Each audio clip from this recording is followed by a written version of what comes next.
Você já imaginou descobrir que a pessoa que você mais amava estava vivendo uma mentira tão grande que poderia destruir um império inteiro?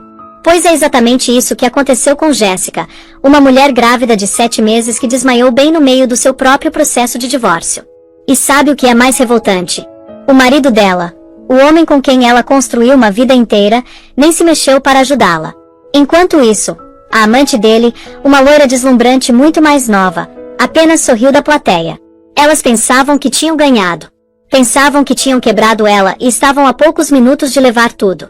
Mas elas não faziam ideia sobre o envelope lacrado que a juíza estava segurando. Um teste de DNA que não só revelaria quem era o pai do bebê, mas também desvendaria uma mentira que sustentava um império milionário.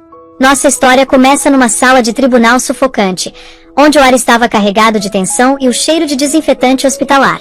Jessica estava sentada numa bancada de madeira que parecia ter sido feita para torturar pessoas, especialmente mulheres grávidas de 7 meses. Cada sensação estava amplificada. A dureza do assento contra as costas, o zumbido irritante das lâmpadas fluorescentes, e principalmente, o olhar gelado do seu marido Daniel do outro lado da sala. Daniel estava sentado ao lado do seu advogado, um tubarão de terno de R$5.000 chamado Roberto Peterson. O cara era a imagem da calma e do controle. Mandíbula firme, ombros eretos, terno sob medida que parecia ter sido moldado no seu corpo atlético. Ele era bonito, devastadoramente bonito, e estava usando esse charme como uma arma, oferecendo à juíza uma expressão plácida e razoável que escondia o monstro por baixo.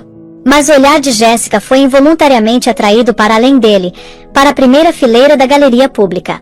Lá estava Victoria Beaumont. Ela era tudo que Jessica não era naquele momento. Jovem, magra, com cabelos da cor do ouro e uma quietude predatória. Usava um vestido vermelho justinho que era totalmente inadequado para um tribunal e uma declaração gritante da sua vitória. E ela estava sorrindo. Não era um sorriso largo e alegre. Era um sorriso pequeno, afiado e sabido que estava direcionado diretamente para Jessica. Uma torção pequena e viciosa dos seus lábios pintados. Aquele sorriso dizia: eu tenho ele. Eu tenho o futuro dele. Estou sentada onde você deveria estar, e logo vou ter o seu dinheiro também. Senhora Collins, sussurrou sua advogada, Olivia Shen, sua voz uma âncora afiada no turbilhão de náusea de Jessica. Foque. A juíza Atwood está falando. Jessica piscou, forçando seu olhar para a mulher no banco dos réus. A juíza Margaret Atwood estava na casa dos 50 anos, com olhos inteligentes que não perdiam nada e uma reputação de ser tão dura quanto justa. Ela olhou por cima dos óculos, sua expressão ilegível. Senhor Peterson, disse a juíza, sua voz cortando a tensão. Seu cliente, o Sr. Collins, está contestando a paternidade da criança ainda não nascida, e portanto está peticionando para que todos os bens conjugais sejam congelados, aguardando uma contabilidade forense completa sob a suposição de infidelidade conjugal por parte da Sra. Collins. É um resumo correto da sua moção. É, meritíssima, disse Peterson, levantando-se suavemente. Meu cliente tem motivos significativos para acreditar que ele não é o pai biológico da criança que a Sra. Collins está carregando. Ele foi um marido fiel e dedicado, e essa revelação tem sido uma fonte de profundo sofrimento emocional e pessoal. Uma risada amarga e histérica quase escapou da garganta de Jessica. As palavras eram tão absurdas, tão diametralmente opostas à realidade do último ano que ela sentiu uma onda de tontura. Ela agarrou a borda da mesa, seus nós dos dedos ficando brancos. Ela podia sentir o bebê chutar, um tremor pequeno e insistente contra suas costelas, como se ele também pudesse sentir a injustiça.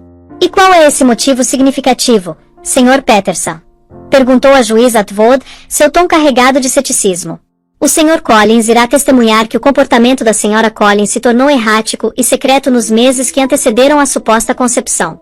Ela estava distante, frequentemente longe de casa por períodos inexplicados. Ele está com o coração partido ao concluir que ela deve ter buscado conforto em outro lugar. Era uma aula magistral de calúnia, entregue com um tom sombrio e arrependido. Jessica olhou para Daniel, implorando com os olhos para ele parar isso, para mostrar um pouco da decência que ela uma vez acreditou que ele possuía. Ele encontrou seu olhar por meio segundo, e seus olhos não estavam raivosos ou tristes. Eles estavam geladamente vazios. Ele era um estranho. Olivia Shen se levantou. Meritíssima. Esta é uma acusação infundada e desprezível. Não é nada mais que uma tática cruel do Sr. Collins para evitar suas responsabilidades financeiras e paternas. Minha cliente, Jessica Collins, foi uma esposa leal e parceira por 8 anos.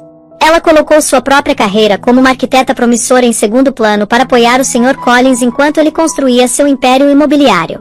Essas alegações são pura ficção designada para humilhá-la e negar ao seu filho seu direito de nascença.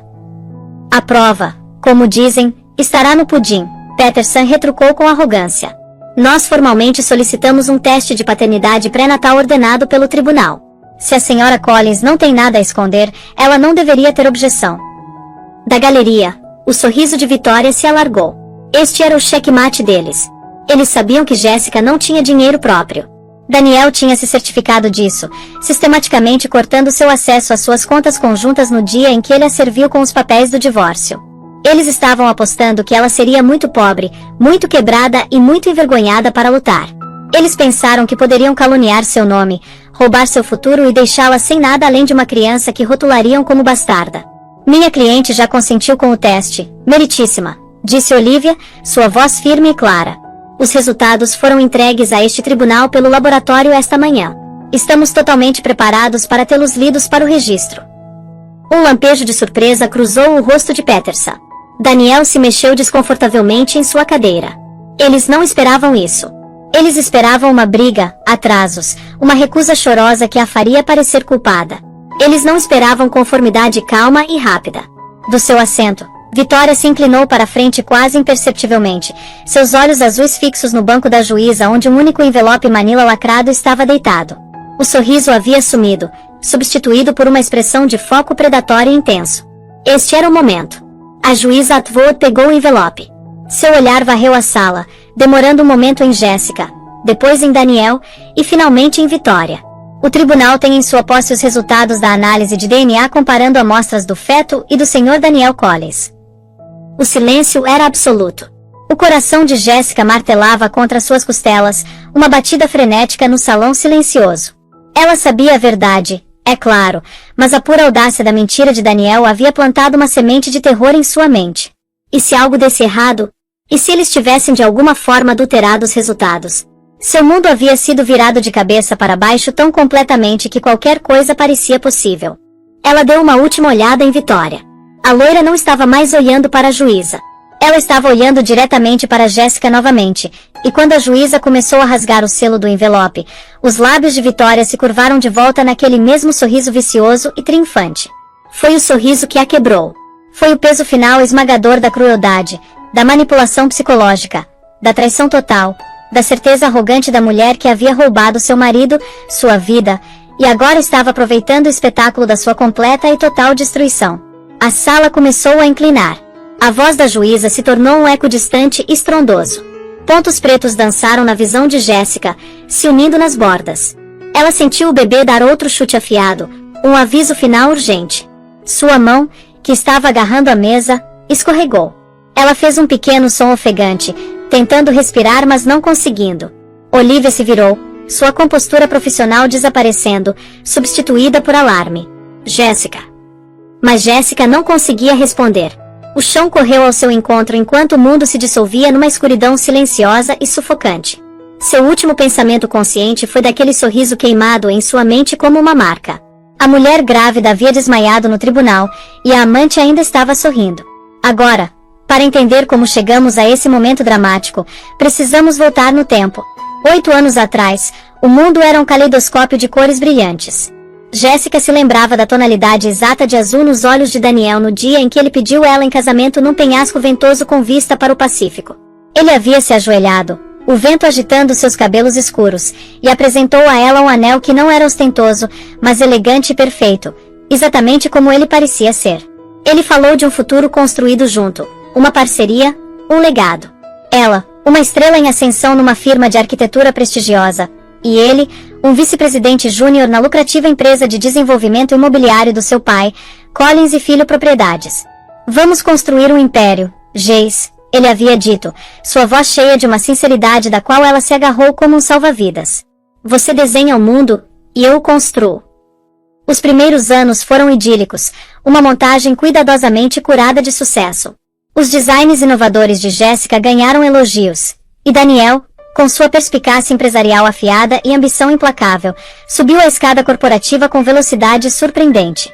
Eles compraram uma bela casa de paredes de vidro nas colinas, um testemunho da sua filosofia de design e do sucesso financeiro dele. A vida deles era a inveja dos seus amigos. Um casal perfeito, uma casa perfeita, um futuro perfeito se estendendo diante deles. A mudança foi sutil no início, um resfriamento lento que ela mal registrou. Depois que seu pai, Arthur Collins, passou de um ataque cardíaco repentino 4 anos depois do casamento, Daniel herdou a empresa inteira. O peso de ser o único filho em Collins e Filho Propriedades o mudou. A ambição que uma vez foi emocionante se tornou algo mais duro, mais obsessivo. O conselho está pressionando por um trimestre mais agressivo, ele diria, chegando em casa muito depois dela ter ido para a cama. Eu tenho que estar lá. Papai construiu isso do nada. Eu não posso ser o único a deixar isso falhar. Jéssica, sempre a esposa solidária, acreditou nele. Ela reduziu seus próprios projetos, dizendo a si mesma que era temporário. Ela começou a administrar a casa deles, organizando jantares para seus associados de negócios, e se tornando a mulher graciosa e sorridente no braço do CEO brilhante. Ela estava representando um papel, ela percebeu um dia, e havia esquecido como deixar o palco. Sua mesa de desenho acumulou poeira no escritório em casa que ele havia lentamente cooptado para sua própria papelada. As noites tardias se tornaram mais frequentes. As viagens de negócios se estenderam de 2 dias para 5. Quando ele estava em casa, estava distante. Seu telefone, uma extensão permanente da sua mão, angulado para longe dela com um novo sigilo reflexivo. A intimidade fácil que eles uma vez compartilharam evaporou, substituída por uma distância polida e formal. Ele elogiaria o vestido dela, mas seus olhos não a viriam realmente. Ele perguntaria sobre o dia dela, mas estaria rolando e-mails antes que ela pudesse responder. A primeira rachadura concreta na sua negação veio 6 meses antes dos papéis do divórcio. Era um brinco. Um único brinco de diamante e safira aninhado profundamente no assento do passageiro do carro dele. Não era dela. O estilo de Jéssica era moderno minimalista. Este era caro, chamativo e totalmente estranho. Quando ela o confrontou segurando a joia reluzente na sua palma trêmula, ele nem sequer estremeceu. Ele riu. Ah, isso, ele disse, acenando uma mão desdenhosa. A esposa do Roberto Peterson, Melinda, estava no carro semana passada. Estávamos voltando daquela gala de caridade. Deve ser dela. Vou pedir para minha assistente devolver para ela. Ele era tão suave, tão plausível que por um momento ela quase acreditou nele.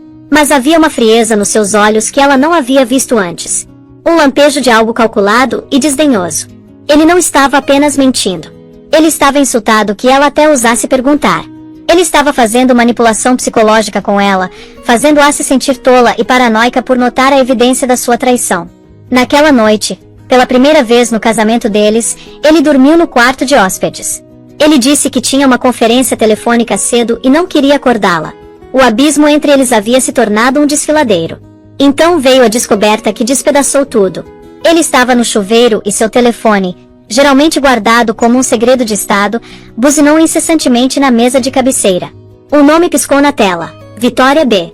Uma sequência de mensagens se seguiu uma após a outra, cada uma adaga no coração de Jéssica. Ontem à noite foi incrível. Não consigo parar de pensar em você. Aquela casa velha e empoeirada deve parecer uma prisão. Você pertence a mim.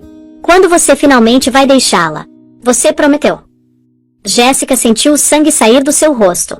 Ela rolou para cima, suas mãos tremendo tanto que ela mal conseguia controlar o polegar. Havia meses de mensagens. Fotos. Vitória, loira e rindo num barco que Jéssica reconheceu como sendo de Daniel. Vitória num vestido colante num restaurante que Jéssica queria experimentar para o aniversário deles. Um aniversário que Daniel alegou ter que perder por uma viagem de negócios para Singapura. Vitória, envolvida no que parecia ser o roupão de hotel de Daniel, contra um horizonte que Jéssica não reconheceu atrás dela. A traição era tão absoluta, tão extensa, que parecia um golpe físico. Não era um caso. Era toda uma outra vida. Ele estava vivendo uma vida da qual ela havia sido completa e deliberadamente excluída. Ela não gritou. Ela não chorou. Uma calma gelada se instalou sobre ela. Quando ele saiu do banheiro, uma toalha pendurada na cintura, ela estava sentada na cama, o telefone dele na mão. A máscara do marido dedicado caiu instantaneamente. Não havia desculpa, nem remorso. Havia apenas irritação, como se ela tivesse cometido a transgressão final ao descobrir seu segredo. Você mexeu no meu telefone? Ele perguntou, sua voz baixa e perigosa. Quem é ela, Daniel? Não é da sua conta, ele rosnou, arrancando o telefone dela. Isso é o que acontece quando você fica paranoica e insegura, Jace. Você vai procurar problema, e você encontra. A discussão que se seguiu foi a mais feia da vida dela. Ele torceu tudo, transformando sua infidelidade na falha dela. Ela estava muito focada no seu hobby de arquitetura. Ela não era espontânea o suficiente. Ela não apoiava as ambições dele. Ela se deixou levar. Cada palavra era um golpe calculado designado para despedaçar sua autoestima. Foi durante essa briga, num momento de pura e desesperada desafio, que ela disse a ele que estava grávida. Eles estavam tentando por mais de um ano sem sucesso. Ela havia descoberto apenas 2 semanas antes e estava esperando o momento perfeito para contar a ele, esperando que fossem as boas notícias que poderiam curar a rachadura crescente entre eles. Ela observou o rosto dele, rezando por um lampejo do homem com quem ela se casou. Por um momento, ela viu algo, choque, confusão, mas foi rapidamente substituído por uma quietude fria e reptiliana. Grávida, ele repetiu, a palavra tendo gosto de veneno na sua boca. Ele a olhou de cima a baixo, seus olhos cheios de uma nova suspeita aterrorizante. E você está me contando isso agora? 2 dias depois, ela foi servida com papéis de divórcio.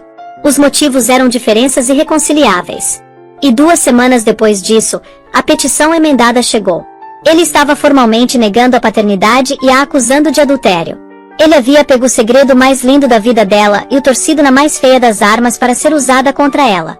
Ele não estava apenas a deixando. Ele estava tentando apagá-la, reescrever a história deles e pintá-la como a vilã, deixando ele e sua bela amante livres para viver a vida que eles haviam roubado. A gaiola dourada havia se tornado uma câmara de tortura, e Daniel estava segurando a chave, com a intenção de trancá-la para sempre. Jéssica acordou com o cheiro afiado e estéril de álcool isopropílico e o bip rítmico de uma máquina ao lado da sua cabeça. Uma mão suave e gentil estava acariciando seu cabelo. Ela forçou suas pálpebras pesadas a se abrirem para ver o rosto de Olivia engravado com preocupação. Ei, Olivia disse suavemente. Você está na enfermaria do tribunal. Você desmaiou. Você nos deu um susto. O tribunal. O sorriso. O envelope. Tudo voltou correndo. E Jéssica tentou se sentar, um suspiro assustado escapando. Os resultados. A juíza os leu. Calma. Olivia acalmou gentilmente, empurrando-a de volta para o catre rígido. A juíza chamou um recesso imediatamente. Ela adiou a leitura. Ela estava mais preocupada com você e o bebê. Os paramédicos verificaram vocês dois. Sua pressão arterial está alta e você está desidratada, mas os batimentos cardíacos do bebê estão fortes. Vocês dois são lutadores. Alívio lavou sobre Jéssica, tão potente que parecia fraqueza. Era uma trégua temporária. Um botão de pausa na sua execução pública. Ele nem olhou para mim. Olhou. Jéssica sussurrou, a memória da postura congelada de Daniel clara em sua mente. Quando eu caí, ele não se mexeu. A expressão de Olivia se endureceu. Não, Jéssica. Ele não se mexeu. O advogado dele e a outra mulher, eles pareceram irritados com o atraso.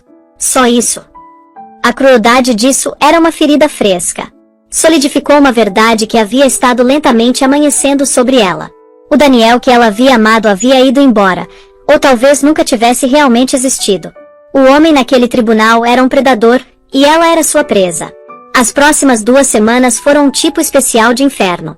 Daniel, através do seu advogado, jogou sua mão com eficiência brutal. Citando o estresse da litigação em andamento e incerteza, ele conseguiu arquivar uma moção de emergência para congelar todos os seus bens conjuntos. Os cartões de crédito que Jéssica usava para compras de supermercado foram recusados. O pagamento automático para o aluguel do seu carro foi rejeitado. Ela recebeu um aviso de despejo do apartamento que Daniel havia alugado para ela depois de expulsá-la da casa conjugal, um lugar estéril e sem alma que ele agora legalmente não estava mais pagando. Ele estava estrangulando-a financeiramente, tentando forçá-la a um acordo rápido e barato onde ela assinaria seus direitos por centavos no real só para sobreviver. Era um cerco. Ele estava deixando-a morrer de fome. Jéssica passou uma tarde frenética no telefone com seus pais, um professor aposentado e uma bibliotecária em Goiás. Eles ficaram horrorizados, é claro, e imediatamente transferiram o que puderam das suas economias modestas. Era o suficiente para manter um teto sobre sua cabeça e comida na geladeira por um mês, talvez 2, mas a vergonha queimava. Ela tinha 34 anos, uma arquiteta uma vez bem-sucedida, agora completamente dependente do fundo de aposentadoria dos seus pais. Foi durante uma ligação chorosa com sua irmã mais nova, Megan, uma enfermeira ferozmente prática, que a faísca de desafio foi reacendida. Você não pode deixar ele fazer isso, Jace, Megan disse, sua voz férrea com raiva. Ele não está apenas se divorciando de você. Ele está tentando destruí-la. Você não pode apenas se defender. Você tem que revidar. Tem que haver algo. Homens como Daniel, homens com tanto ego e dinheiro, eles sempre têm segredos. Você só tem que encontrar a pedra certa para virar. Desligando o telefone, Jessica olhou ao redor do apartamento genérico de paredes bege. Era uma prisão designada pelo seu marido. Ela pensou no seu bebê e na vida que queria dar a ele, uma vida livre da sombra deste homem monstruoso. Megan estava certa. Ela não podia mais jogar na defensiva. Daniel havia começado esta guerra, mas ela ia terminá-la.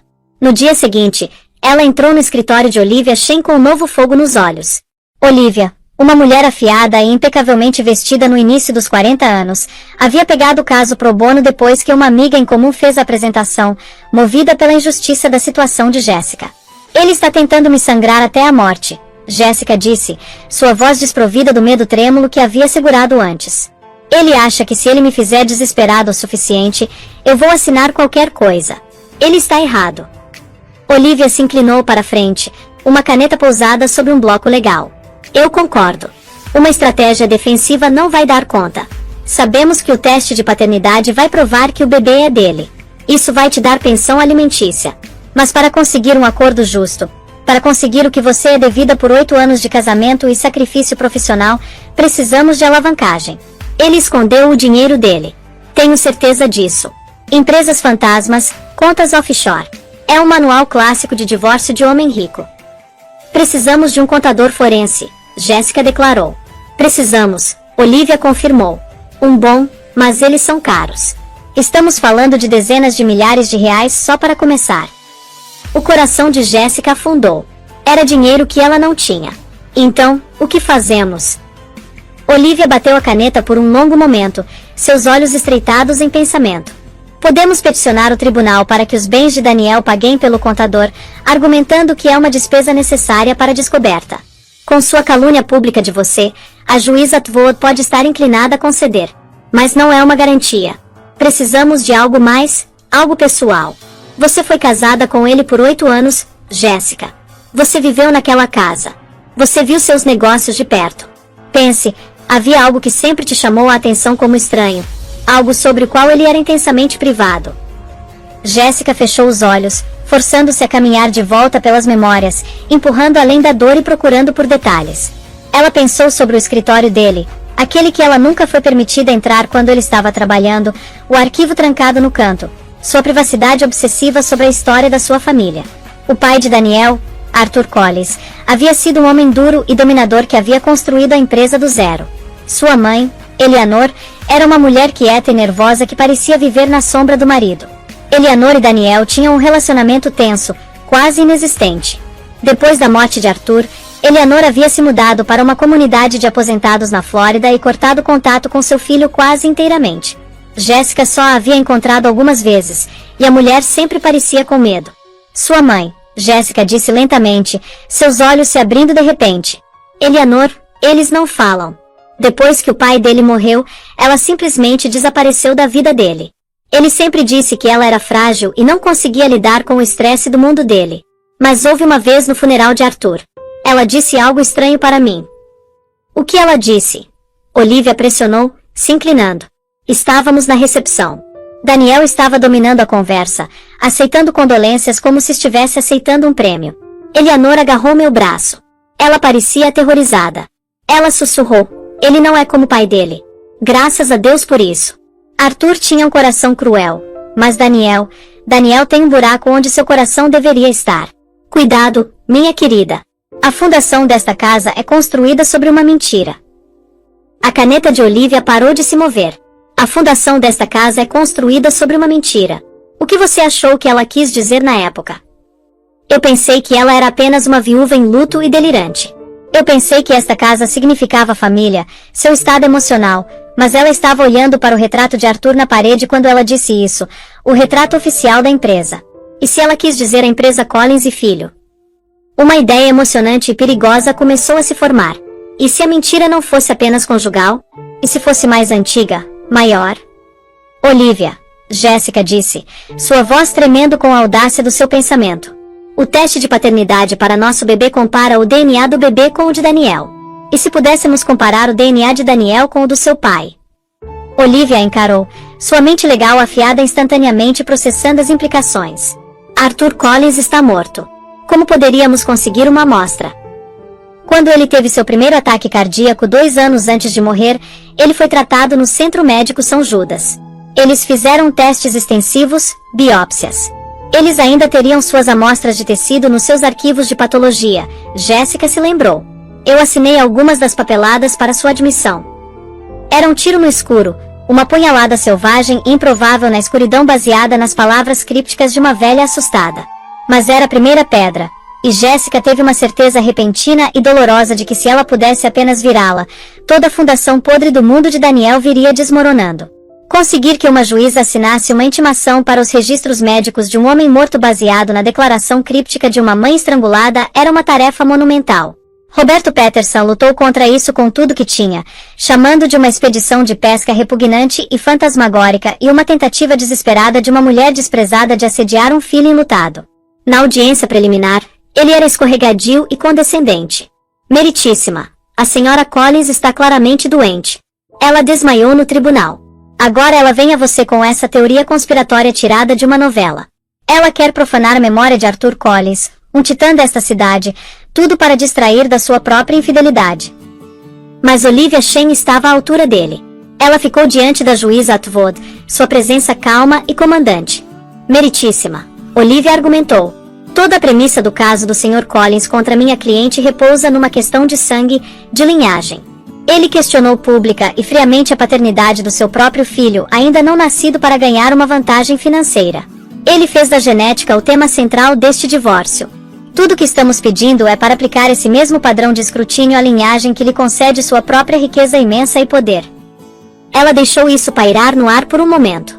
Collins e Filho Propriedades é um negócio familiar passado de pai para filho. A vasta maioria da riqueza pessoal do Sr. Collins está amarrada num fundo familiar, um fundo cuja carta, tenho certeza, é baseada na sucessão biológica direta. Se o Sr. Collins acredita que paternidade é tão criticamente importante quando se trata das suas responsabilidades, não deveria ser igualmente importante quando se trata dos seus privilégios? Não estamos profanando uma memória, meritíssima. Estamos buscando a verdade completa num caso onde meu oponente tem se contentado em lidar apenas com meias-verdades caluniosas. A juíza Atwood escutou, seus dedos entrelaçados, seus olhos ilegíveis. Ela olhou do rosto sincero de Olivia para o indignado de Peterson. Ela olhou para Daniel, que estava sentado rígido de fúria. Então ela olhou para Jéssica, que encontrou seu olhar sem vacilar. Moção aceita, a juíza disse, sua voz plana. O Centro Médico São Judas será intimado para qualquer e todos os materiais biológicos pertencentes ao falecido Arthur Collins. O laboratório fará uma análise STR do cromossomo Y comparando as amostras de Arthur Collins com Daniel Collins. Os resultados serão entregues diretamente a este tribunal e serão lidos junto com os resultados do teste de paternidade pré-natal quando nos reunirmos novamente. Ela bateu o martelo uma vez. Este tribunal está suspenso. A vitória era intoxicante, mas aterrorizante. Jéssica e Olivia haviam apertado o botão. Agora elas tinham que viver com as consequências, quaisquer que fossem. Enquanto esperavam pela nova data do tribunal e os resultados do laboratório, elas foram trabalhar. Olivia conseguiu que o tribunal aprovasse o contador forense, argumentando que o próprio desafio de Daniel à legitimidade da criança tornava uma contabilidade completa essencial. O homem que elas contrataram era um gênio quieto e careca chamado Miguel Finn, que falava de planilhas e livros contábeis com a paixão de um poeta. O dinheiro é o fantasma na máquina, ele disse a Jéssica durante a primeira reunião deles na pequena sala de conferências de Olivia. Nunca realmente desaparece. Apenas muda de forma, se move através das paredes. Meu trabalho é encontrar sua sombra. Por dias, Jéssica sentou com Miguel, montando o esqueleto financeiro do seu casamento. Ela trouxe extratos bancários antigos que havia encontrado, lembrou nomes de parceiros de negócios, e descreveu viagens que Daniel havia feito. Era um trabalho meticuloso e emocionalmente desgastante. Uma cobrança de um colar de R$ 15.000 de uma joalheria em São Paulo. Uma cobrança de R$ 25.000 por um final de semana num spa de luxo em Campos do Jordão. Uma transferência de R$ 30.000 para um banco nas Ilhas Cayman com o Memo Consultoria de Design Vitória. Esta é ela, Jéssica disse, seu dedo traçando o nome no extrato. Vitória Beaumont. Ela é uma designer de interiores. Ele deve ter alegado que estava contratando ela para um projeto. Miguel digitou furiosamente. Uma história tão velha quanto o tempo. Faturas infladas, taxas de consultoria fantasmas. É uma maneira clássica de mover bens conjugais para um terceiro antes de um divórcio. É rastreável, mas confuso. Enquanto Miguel perseguia o dinheiro, Jéssica tentou perseguir o outro fantasma, Eleanor Collins. Ela encontrou o número da comunidade de aposentados em Boca Ratão. As primeiras 3 vezes que ligou, Eleanor desligou no momento em que ouviu a voz de Jéssica. Na 4ª tentativa, Jéssica falou rapidamente, uma torrente de palavras antes do clique do receptor. Eleanor, por favor não desligue. É a Jéssica. Daniel está tentando pegar meu bebê. Ele está dizendo ao tribunal que o filho dele não é dele. Ele está tentando me deixar sem nada. Você me disse que a fundação da casa foi construída sob uma mentira. Por favor, eu preciso saber o que você quis dizer. Estou lutando pelo futuro do meu filho. Houve um longo silêncio do outro lado da linha, preenchido apenas com o leve crepitar estático de uma ligação de longa distância. Jéssica podia ouvir as respirações trêmulas e rasas da mulher mais velha. Ele sempre foi um menino tão frio. Eleanor finalmente sussurrou, sua voz frágil como pergaminho velho. Mesmo quando criança, ele não pegou isso de mim. Ele pegou isso de Arthur. Ou do homem que eu deixei ele acreditar que era seu pai. O coração de Jéssica parou. O que você está dizendo, Eleanor? Outra longa pausa. Arthur era um homem estéril. Eleanor disse, as palavras saindo numa corrida dolorosa, uma confissão que ela havia guardado por mais de 40 anos. Uma doença quando jovem. Ele nunca poderia ter filhos. Mas ele precisava de um herdeiro. Seu ego, seu orgulho, o filho em Collins e filho tinha que existir. Era sua obsessão. Ele era um homem cruel, Jéssica. Ele arranjou isso. Arranjou o quê? Jéssica respirou, sua mão agarrando o telefone tão apertado que seus nós dos dedos doíam. Ele encontrou um doador, um jovem na universidade, inteligente, saudável. Foi tudo muito clínico, anônimo. Arthur me forçou. Ele me forçou a passar por aquilo. Era uma transação de negócios para ele. O preço da minha vida confortável era produzir seu herdeiro. Eu era jovem, e estava aterrorizada dele. Fiz o que ele disse. Daniel nasceu e Arthur o reivindicou. O jovem foi pago e desapareceu. Ninguém nunca soube. Daniel não sabe. Ele acredita com toda a sua alma que é o herdeiro de sangue do Império Collins. O mundo inclinou em seu eixo pela 2ª vez em um mês. Esta era mentira. A mentira fundamental e devastadora sobre a qual Daniel havia construído toda a sua identidade, sua arrogância, seu direito. Ele adorava a memória do pai que havia construído a empresa, um homem que nem sequer era seu pai. Quem era o doador, Eleanor? Você tem um nome. Não, ela choramingou. Arthur cuidou de tudo. Ele queimou todos os registros. Ele disse que o segredo morreria com nós dois. Eu nunca pensei que Daniel se tornaria tão parecido com ele. A mesma crueldade, a mesma necessidade de controlar tudo. Depois da ligação, Jéssica sentou em silêncio atordoado por 1 hora completa. O teste de DNA não era mais um tiro no escuro. Era uma bomba-relógio colocada diretamente sob o trono de Daniel. No dia antes da data do tribunal, Miguel Finn ligou. Eu encontrei. Ele disse, uma nota de triunfo em sua voz quieta. É inteligente. Vou dar isso a ele. Ele montou um fundo cego nas Ilhas Virgens Britânicas com Vitória Beaumont como única beneficiária mediante um evento desencadeador. O evento desencadeador. A finalização do seu divórcio de você. Ele canalizou mais de R$ 45 milhões para isso nos últimos 8 meses. É quase todos os bens conjugais líquidos.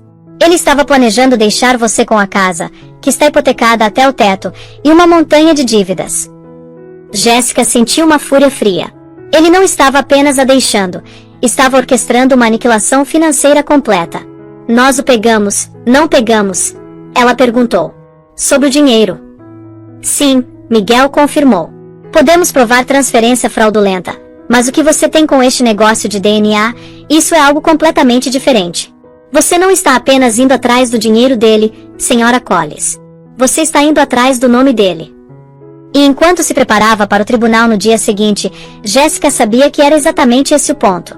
Ele havia tentado roubar o nome e legitimidade do seu filho. Agora ela estava prestes a assistir enquanto a verdade fazia exatamente a mesma coisa com ele. A atmosfera no Tribunal 4B estava ainda mais carregada que antes. O recesso havia permitido que o drama marinasse, e a sala estava zunindo com um murmúrio baixo de antecipação. Repórteres, sentindo uma história maior que um típico divórcio da alta sociedade, haviam ocupado alguns lugares no fundo da galeria. Roberto Peterson e Danielle Collins sentaram na sua mesa, projetando uma aura de impaciência entediada, como se todo esse caso fosse um incômodo teatral que estavam sendo forçados a suportar. Danielle parecia impecável como sempre, mas Jessica notou um pequeno músculo pulsando na sua mandíbula. Um sinal. Ele não estava tão calmo quanto parecia. A intimação para os registros médicos do seu pai claramente o havia abalado, o movimento inesperado que havia violado as paredes da sua fortaleza cuidadosamente construída. Do outro lado da galeria, Victoria Beaumont estava de volta ao seu assento. Hoje ela usava um vestido preto elegante, uma roupa de solenidade falsa. O sorriso arrogante, no entanto, ainda estava firmemente no lugar. Para ela, este era apenas o ato final de uma peça onde sua vitória já estava roteirizada. Ela pegou o olho de Jessica e deu uma piscadela sutil e insolente. Naquele momento, Jessica não sentiu nenhum lampejo de dor ou intimidação, apenas um desprezo profundo e compadecido.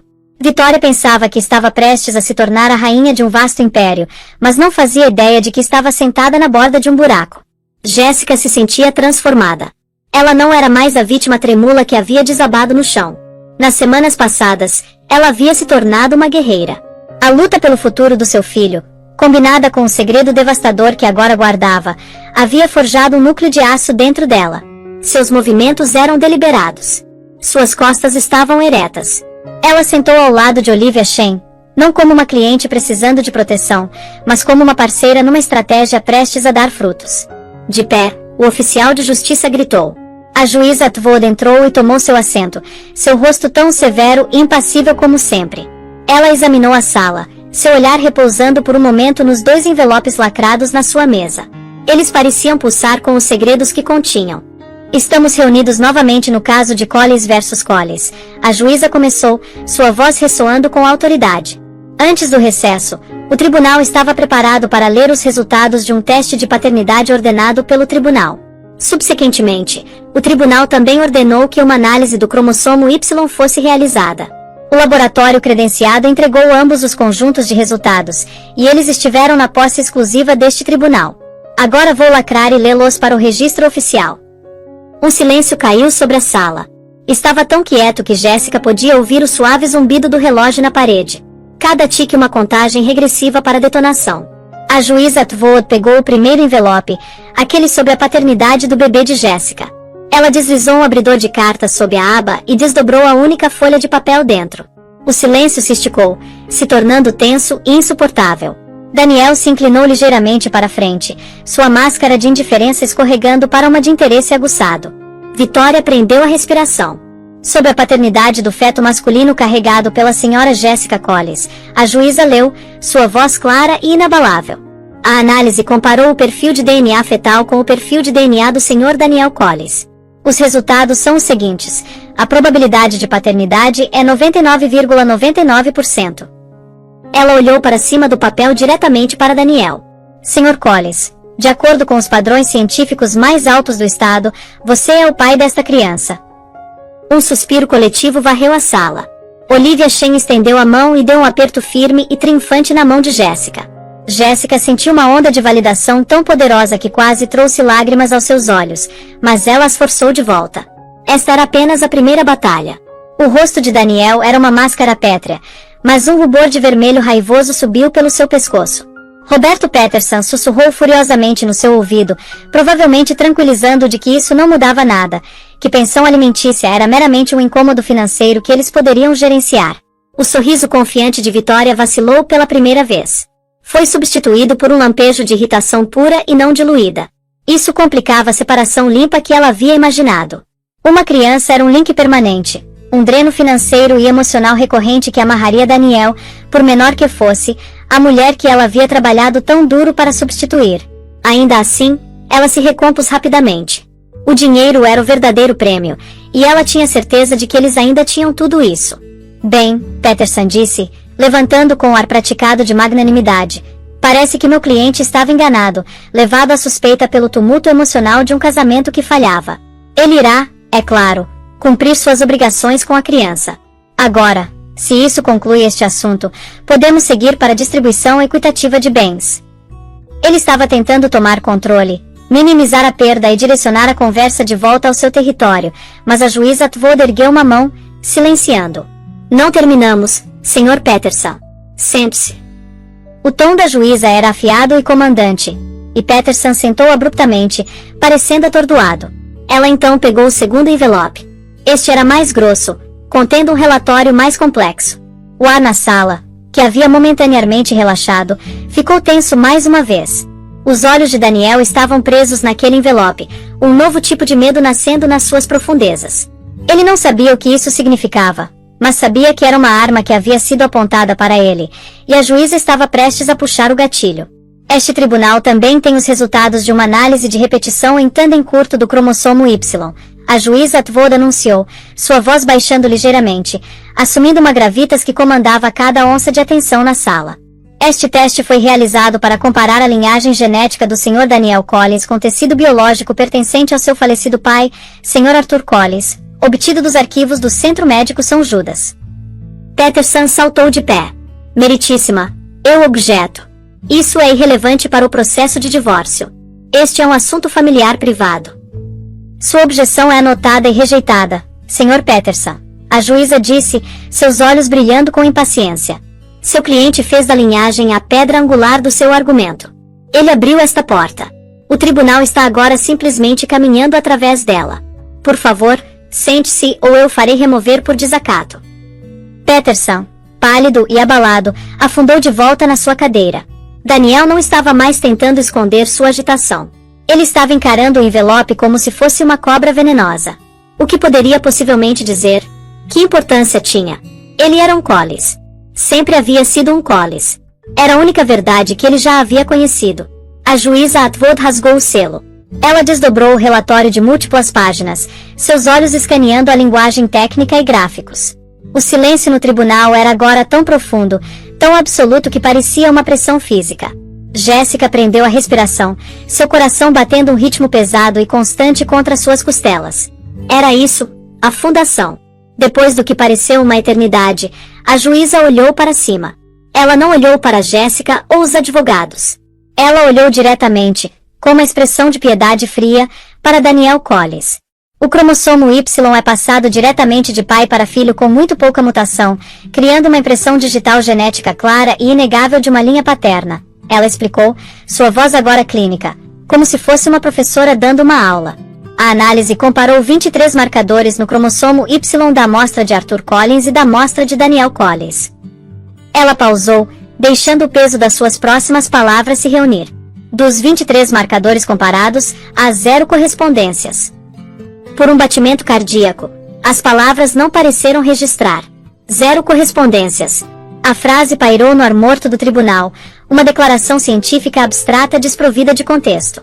Então o significado desabou com a força de uma tsunami. Um suspiro alto e incrédulo veio da galeria. Era Vitória. Seu rosto, momentos antes uma máscara de superioridade entediada, era agora uma tela de choque total. Seus lábios perfeitamente pintados estavam separados num ó silencioso, seus olhos arregalados com compreensão horrorizada. Daniel Collins simplesmente encarou a cor drenada do seu rosto, deixando para trás um brilho ceroso e pálido. Ele olhou para a juíza, depois para seu advogado, depois para Jessica, sua expressão de pura perplexidade não adulterada. Era o olhar de um homem que havia sido dito que o céu era verde, que a gravidade não existia mais. A lei fundamental do seu universo havia acabado de ser revogada. Isso é impossível, ele gaguejou, as palavras presas na sua garganta. Ele meio se levantou da sua cadeira, apontando um dedo trêmulo para o banco. Esse teste está errado. É fraudulento. Ela fez isso. Seu dedo girou para apontar para Jessica. Sente-se, Sr. Collins. A A voz da juíza Atwood foi como o estalo de um chicote. Este teste foi ordenado pelo tribunal, realizado por um laboratório certificado pelo Estado com uma cadeia ininterrupta de custódia. Os resultados são cientificamente irrefutáveis. Você não é o filho biológico de Arthur Collins. O tribunal explodiu num burburinho caótico de sussurros. Repórteres estavam rabiscando furiosamente em seus cadernos. Roberto Peterson parecia que havia levado um soco no estômago, seu rosto cinzento, sua confiança escorregadia completamente despojada. Ele estava embaralhando seus papéis, procurando por um roteiro, um procedimento para uma situação tão bizarra, e não encontrando nada. O quê? O que isso significa?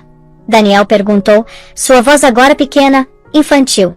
Olivia Shen se levantou, seu comportamento poised e letal. Eu posso explicar o que significa, meritíssima. Todos os olhos se voltaram para ela.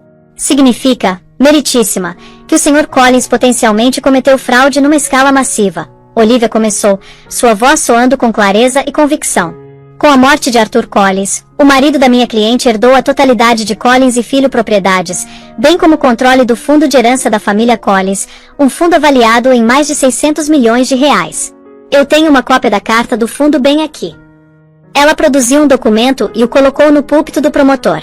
Artigo 3, seção 2 é muito específico. O fundo e todos os seus bens, incluindo as ações controladoras da empresa, devem ser passados através de linhagem masculina biológica direta verificável. Era um documento escrito por um homem obcecado com sua própria linhagem sanguínea. Ela se virou para encarar Daniel, seus olhos se prendendo nos dele. Significa, Sr. Collins, que pelos últimos 4 anos você esteve controlando uma empresa e uma fortuna a qual você não tem absolutamente nenhuma reivindicação legal. Significa que cada salário que você recebeu, cada bônus que foi pago, cada bem que você adquiriu usando essa riqueza foi feito sob falsas pretensões. A própria fundação da sua vida é uma mentira. A palavra pairou no ar. Mentira. A mesma palavra que Eleanor havia sussurrado para Jéssica no funeral. Vitória Beaumont se levantou abruptamente. A teia intrincada do seu futuro, as mansões, os iates, o rio infinito de dinheiro não estava apenas se desfazendo. Estava sendo incinerada diante dos seus olhos. O homem ao qual ela havia se anexado não era o poderoso herdeiro de uma dinastia de dinheiro velho. Ele era uma fraude, um impostor.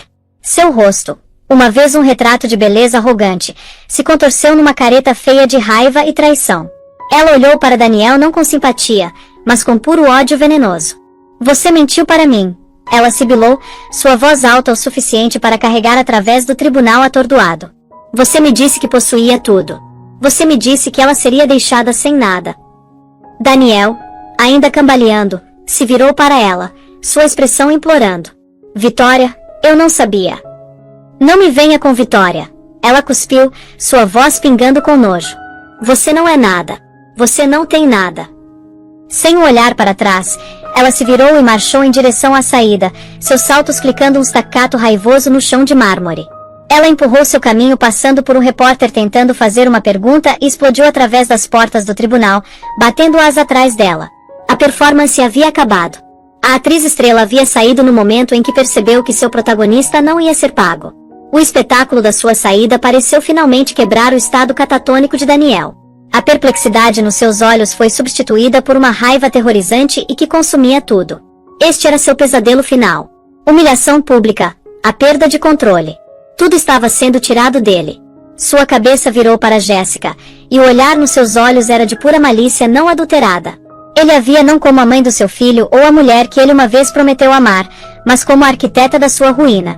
Você, ele rosnou, a palavra um dardo venenoso. Você fez isso, sua conspirador. Você cavou tudo isso para me destruir. Ele se lançou para a frente, suas mãos estendidas como se para agarrá-la, para atacá-la fisicamente. Instantaneamente, 2 oficiais de justiça corpulentos que haviam estado observando a cena se desenvolver se moveram, interceptando-o. Eles cada um agarraram um braço, seus apertos como vises de ferro. Chega, Sr. Collins, um deles disse, sua voz um rosnado baixo.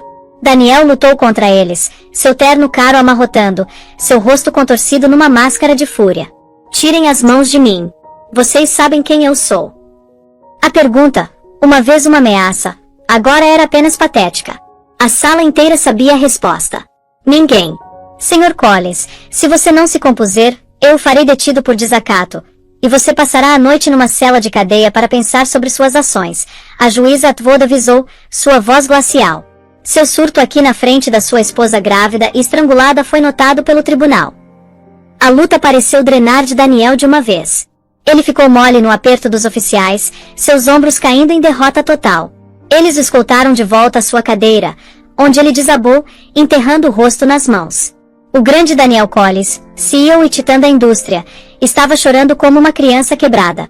A juíza Atwood examinou os destroços da vida do homem com um olhar severo e inabalável. Ela olhou para a mesa de advogado abandonada, a cadeira vazia na galeria onde a amante havia estado, e a casca de um homem que havia acabado de perder tudo. Então seus olhos se fixaram em Jessica. Pela primeira vez, Jessica viu algo diferente de imparcialidade judicial na expressão da juíza. Era um olhar de profundo entendimento de mulher para mulher, e talvez um respeito quieto e férreo. Bem, senhora Shen, a juíza Atwood disse, sua voz retornando à sua cadência formal, embora o subtom fosse inconfundível. Parece que toda a paisagem financeira deste caso mudou fundamentalmente. A questão dos bens conjugais parece ser muito mais complexa do que inicialmente pensamos. Olivia Shen deu um pequeno sorriso sombrio. De fato, meritíssima. De fato. O desmoronamento de Daniel Collins foi rápido e total. O fundo de herança da família Collins o processou por fraude. O conselho de Collins e filho o demitiu, citando danos reputacionais catastróficos. E a mídia o transformou numa história de advertência da cidade sobre ganância e decepção. Despojado do seu nome, sua fortuna e seu poder, o homem que uma vez comandou salas de reunião se tornou um pária social, enterrado sob uma montanha de dívida legal. O acordo de divórcio foi uma reversão impressionante da fortuna. Os 45 milhões de reais que Daniel havia tentado esconder com Vitória foram concedidos inteiramente a Jessica. Ela também ficou com a casa conjugal livre e desobstruída. Daniel foi deixado sem nada além de pagamentos de pensão alimentícia ordenados pelo tribunal para o filho que ele havia tentado renegar, um lembrete mensal permanente do seu fracasso final. Alguns meses depois, Jessica deu à luz um menino saudável que ela nomeou André. Ele era um novo começo, uma lousa limpa. Ela vendeu a casa de vidro fria cheia de fantasmas, com uma porção do seu acordo, comprou um pedaço de terra ventoso com vista para o oceano. Lá ela fez o que sempre foi destinada a fazer, ela construiu. Ela fundou sua própria pequena firma de arquitetura bem-sucedida, nomeando-a a J. Collins e Filho. Uma reclamação quieta do nome agora imbuído com honestidade e sua própria força duramente conquistada. Seu primeiro projeto foi sua própria casa. Uma estrutura quente de madeira e pedra designada não para impressionar, mas para nutrir. Olhando para as ondas constantes do oceano da casa que ela havia criado, segurando o filho pelo qual ela havia lutado, Jessica sentiu uma paz profunda. Ela havia sido testada da maneira mais brutal, sua vida demolida por um homem vivendo uma mentira. Mas dos destroços, ela havia emergido não como uma vítima, mas como uma arquiteta, construindo uma nova vida na única fundação que realmente importava, a verdade. A história de Jessica é um lembrete poderoso de que mesmo nos